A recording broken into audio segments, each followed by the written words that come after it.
দুর্গাপুরের আগামী দিনের মনোনয়ন প্রত্যাশী অ্যাডভোকেট নাদিম মোস্তফার সুযোগ্য সন্তান জুলফার নাঈম মোস্তফা বিস্ময়। জুলফার নাঈম মোস্তফা বিস্ময়। বিসমিল্লাহির রহমানির রহিম। আজকে শহীদ রাষ্ট্রপতি জিয়াউর রহমানের রুহের মাগফিরাত কামনার এই অনুষ্ঠানে আপনাদের সবাইকে আসার জন্য ধন্যবাদ। পুঠিয়া দুর্গাপুরের অনেকগুলো নেতৃবৃন্দ এখানে আছেন, আমাদের পরিচিতি সহ হয়ে গেছে, আর বেশি সময় নয় আজকে, তো আমি আর আপনাদের সবার নাম দিলাম না, কিন্তু আপনাদের সবাইকে অনেক অনেক ধন্যবাদ এই অনুষ্ঠানটিকে এত সুন্দর করে অর্গানাইজ করে সাকসেসফুল করার জন্য। আপনাদেরকে অনেক ধন্যবাদ।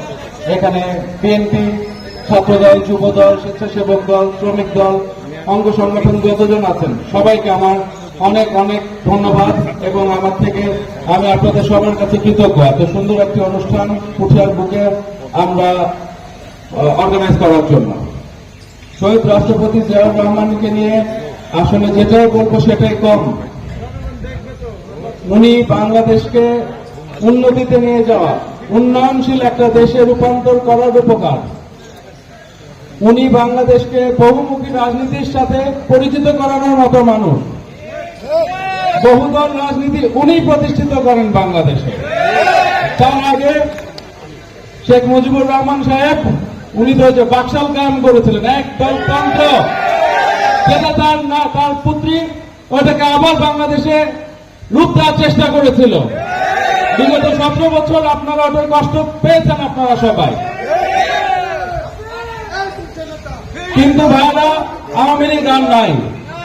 আমরা আজকে যেটার জন্য এসেছি, আমরা জিয়াউর রহমান সাহেবের রুহের মাগফিরাতের কামনা করব। আপনারা সবাই ওনার জন্য দোয়া করবেন। আপনারা দোয়া করবেন বাংলাদেশ জাতীয়তাবাদী দলকে আরো ঐক্যবদ্ধ হওয়ার জন্য। আপনারা সবাই একসাথে হয়ে আমাদেরকে কাজ করতে হবে, দলকে সুসংগঠিত করতে হবে, দলকে একসাথে নিয়ে আগাতে হবে।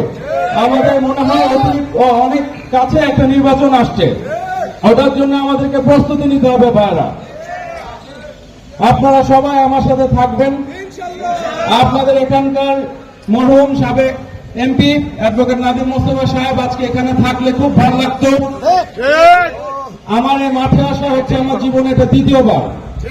প্রথমবার এসেছিলাম আমি গত বছর 30শে জুন, আমার আব্বা জানাজা হয়েছিল এখানে। এই মাটি আমার কাছে অনেক স্মৃতি জড়িত এবং অনেক অনেক প্রিয়। আপনাদের সাথে আমার বাবা অ্যাডভোকেট মরহুম নাদিম মোস্তফা সাহেব যেভাবে ছিলেন আমি ওভাবে থাকবো ইনশাল্লাহ। পর্যন্ত আপনাদের পাশে ছিল, আমি আমার শেষ নিঃশ্বাস পর্যন্ত আপনাদের পাশে থাকবো ভাইরা। আপনাদের পুঠিয়াতে বিএনপির নাম ধরে কিছু মানুষ আওয়ামী লীগকে ঢুকাচ্ছে ভাইরা, এটাকে আপনাকে রোধ করতে হবে। এদেরকে ধরে আইনের আওতায় দিয়ে দিবেন ভাইরা। আমাদের যত নেতৃবৃন্দ আছে তাদের কাছে আমি অনুরোধ করব, আপনারা পুকুর দখল, মাঠ দখল, ঘাট দখল এগুলোতে যাবেন না ভাইরা। আমরা এই রাজনীতি করি না। আর যারা আছে তাদেরকে অবশ্যই আইনের হাতে তুলে দিবেন।